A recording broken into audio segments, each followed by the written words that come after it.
they're telling the public, they're telling us to prioritize. But they're not telling us to prioritize. They come to our subcommittee meetings with people who have no authority. So then we have to come back, and then they come back and say, no, we're not doing it. So it sounds like we're ready to keep organizing, right? Yes. We're on to build that urgency. All right. Are we all good? I'll kick it off. Hey, y'all. Hey. All right. I'm going to do something really quick just to set the stage really quickly. All right, good morning. Are you speaking or not? I'm just going to MC it really quick. Okay, then I'm going to give you a 3, 2, 1. Sounds good, Nate. Thank you. You don't have to cut that. All right, perfect. Thank you.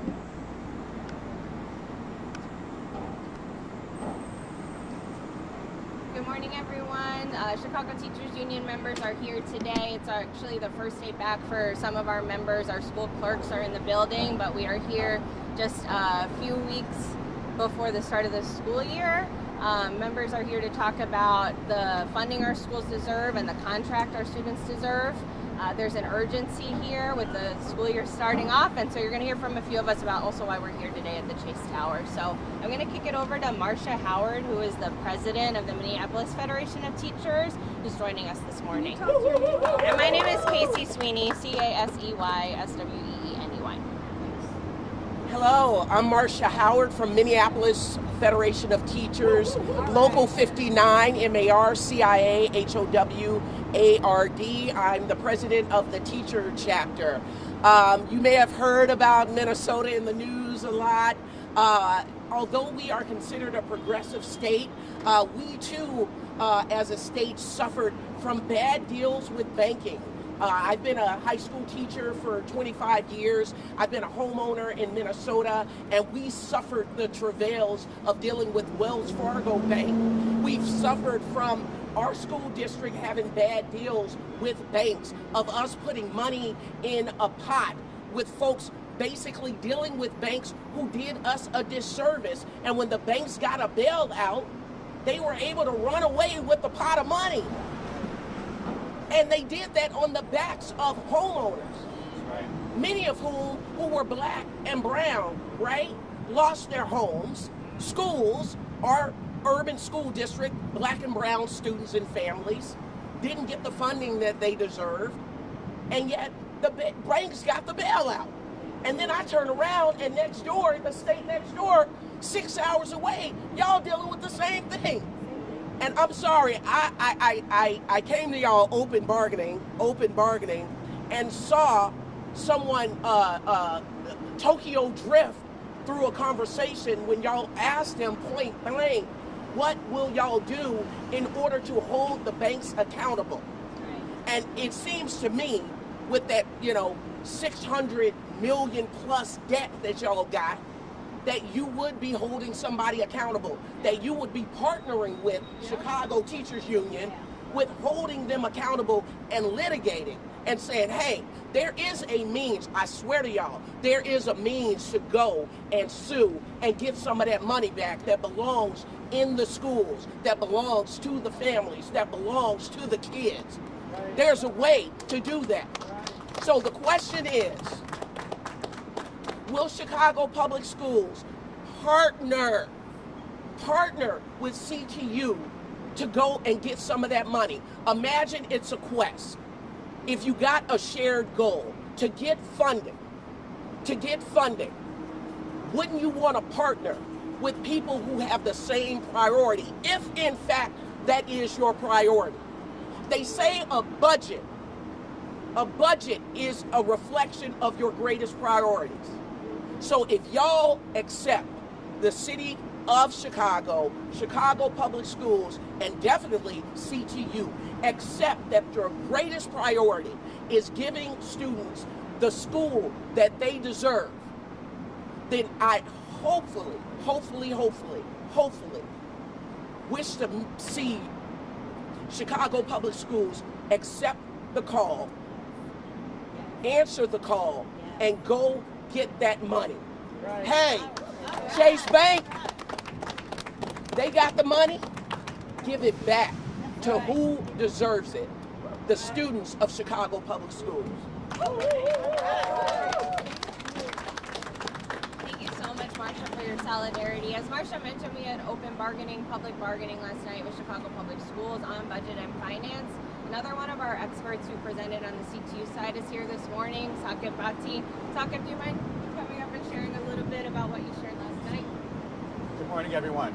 My name is Saqib Bhatti, S-A-Q-I-B, B-H-A-T-T-I. I'm the Executive Director of the Action Center on Race and the Economy. So we're here at Chase today because Chase took a bunch of money that belongs to our kids, right?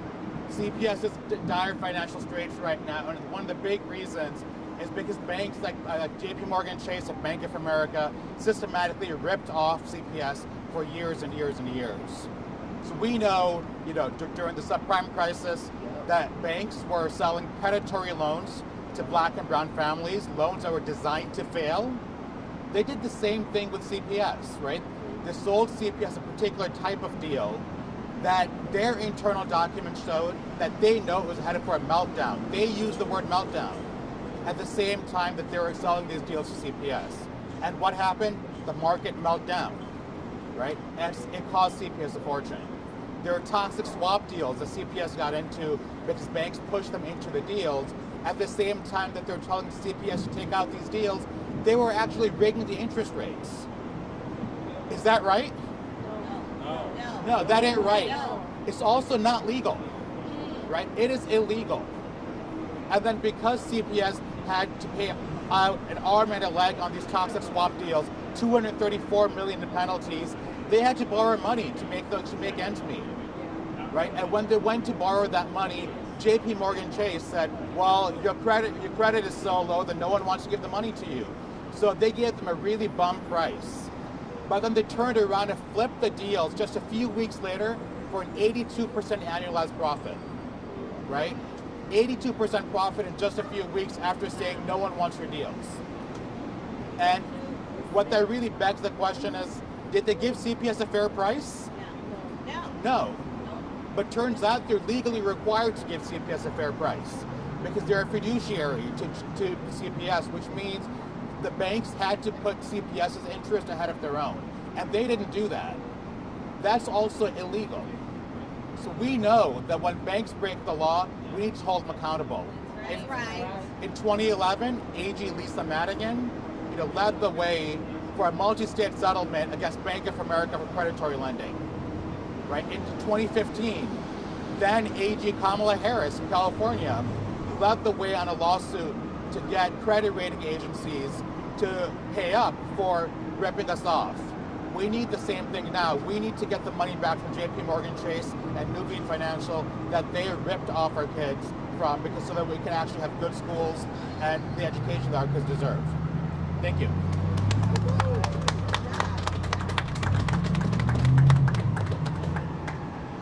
Thank you so much, Saqib.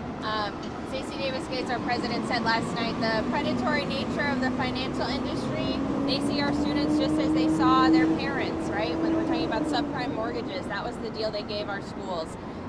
To talk a little bit about the impact and the need in our schools, we have teacher Kevin Moore who's going to share from George Washington High School. Is this fine? Can you hear me? Good morning. My name is Kevin Moore. I'm a social studies teacher at George Washington High School on the southeast side, and I'm chair of the C2 Housing Committee.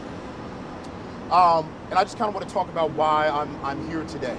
As a teacher, I've seen how the lack of funding and inequitable funding has a profound impact on our students and our families and our communities. In my school, we've had the issue of the need of a new building. We've had a roof collapse.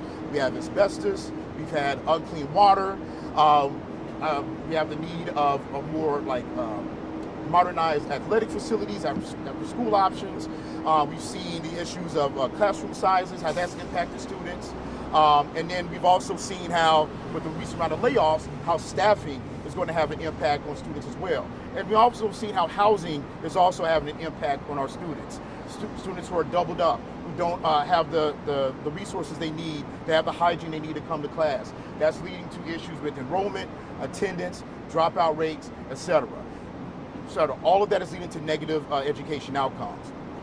Now, it's important to think about why that's happening. Well, because money is being taken out of our communities and put in the banks, in the pockets of banks, such as Chase.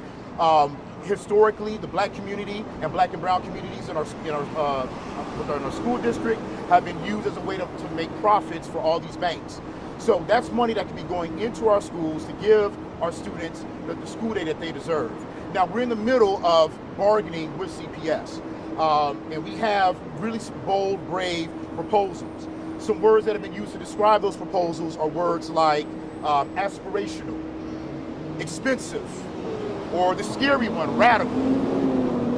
But the thing is, we've all been in schools and seen schools that you can tell by the design and the implementation were aspirational and they're thriving. We've been to schools and in districts who have all the bells and whistles, and you can tell that there was a hefty price tag with that, and they're thriving.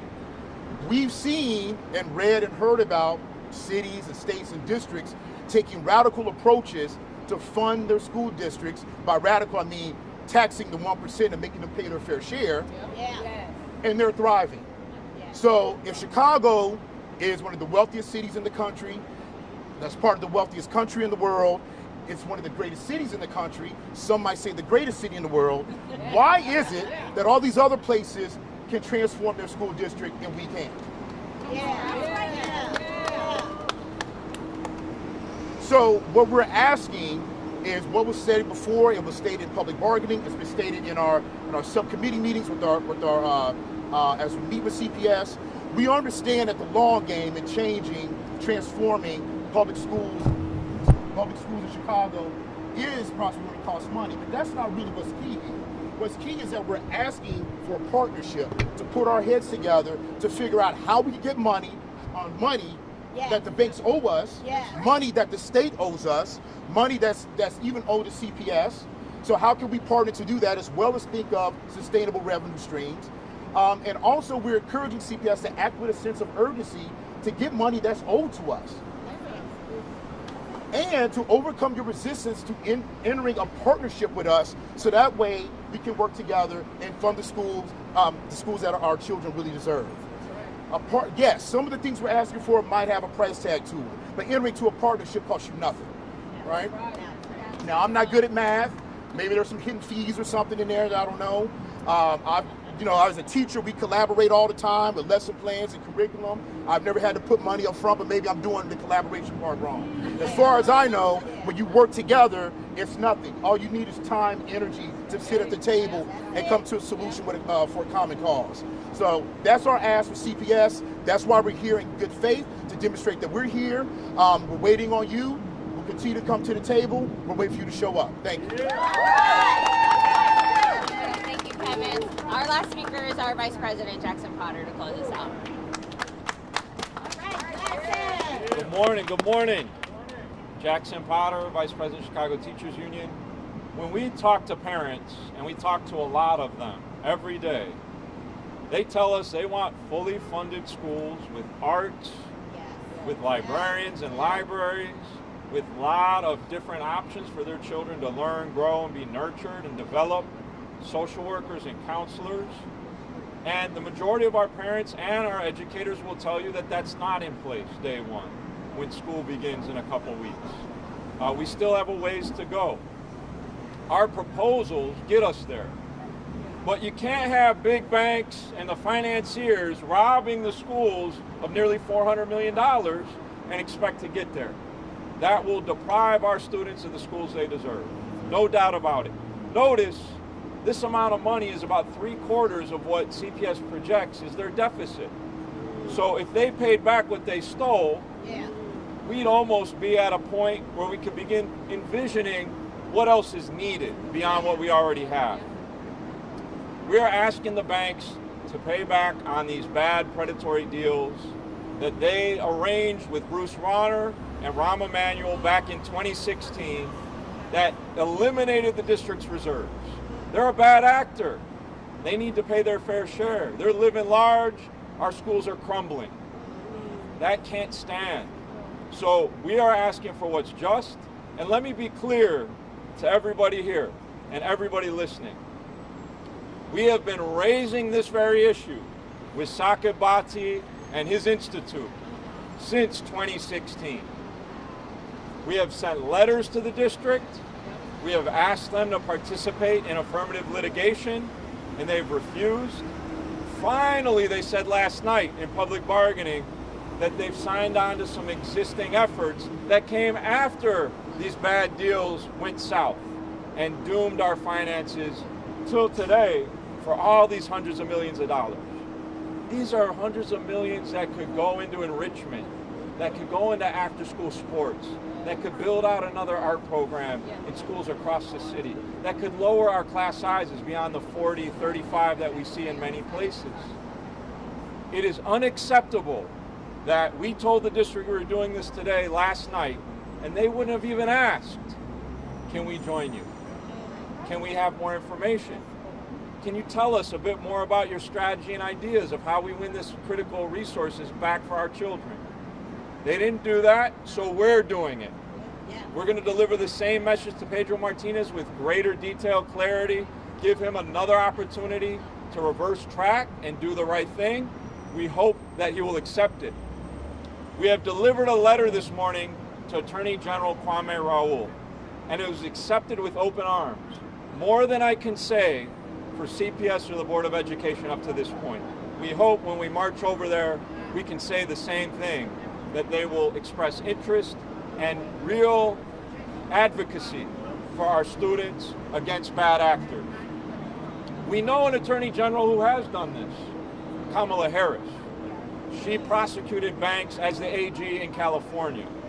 We know that her VP, Tim Walz, helped pass historic funding for schools in Minnesota just recently to pay for special education, record $2.2 billion. All CPS is asking for is $1.2 to meet the state's own formula that is 17 years behind its stated goals. So we're here to ask the banks to do their share. They've got more than enough money, don't they? Yeah. In fact, I think we would say they have too much. What they did led to the greatest loss of Black and Latino wealth in the country's history in 2008. They've got a lot to pay back. This would be a first step in the right direction. So our friend Alex here, an elementary school teacher, is going to go to the bank teller and say, we are here to make a withdrawal for the students to ensure the schools that they deserve. We hope that Chase is listening. We know that Jamie Dimon, who helped set up these bad deals, is a good friend of Rahm Emanuel when they put these things together. It's time to restore what's been lost. So Alex, salute you for your efforts today. Let's go get the money that will fund the programs that our students desperately need. Thank you.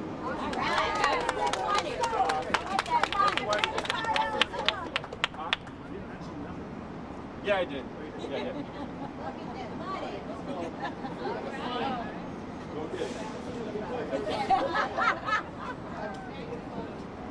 Ready, Shirley? Let's go.